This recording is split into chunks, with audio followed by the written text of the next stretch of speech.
Hi friends, ఎలా ఉన్నారు? నేను మీ శిరీష. ఈరోజు దొండకాయ ఆనియన్స్ ఫ్రై చేసుకుందామండి. అది ఎలాగో ప్రాసెస్లోకి వెళ్ళిపోదాము. దొండకాయని ఇలా చితగొట్టుకోవాలండి, కట్ చేసుకోకూడదు. అలా చితగొట్టుకొని పొయ్యి మీద బాండి పెట్టుకొని అవిగోండి వేపుకుంటున్నాను. ఇవి ఆల్రెడీ వేగిపోయాయండి.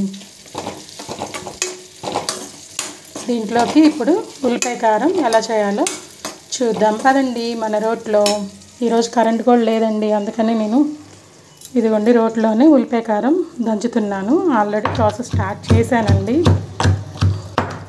ఇంకొంచెం ఎదిగితే అయిపోతుంది. అక్కడ దొండకాయలు కూడా వేగిపోయాయండి, ఇది కూడా మెదిగిపోయింది.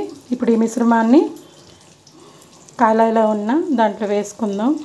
చూసారు కదా, దంచుకున్న మిశ్రమాన్ని ఇప్పుడు దీంట్లో వేసేసానండి ఉల్లిపాయ కారం. కానీ టేస్ట్ అయితే చాలా బాగుంటుంది, ఒకసారి ట్రై చేయండి.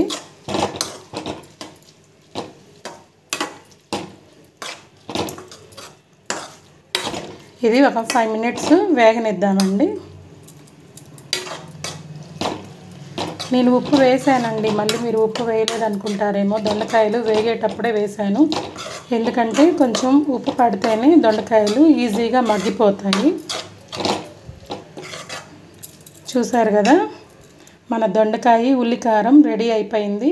ఇప్పుడు వేడివేడి అన్నంలోకి ఇది సర్వ్ చేసుకుందామండి, తినేద్దాం. బాగుంటుందండి, నెయ్యి వేసుకొని తింటే. ఇంకా దీంట్లోకి ముద్దపప్పు ఉంటే కూడా సూపర్గా ఉంటుందండి. ట్రై చేయండి. Please subscribe. Thank you for watching. Bye friends.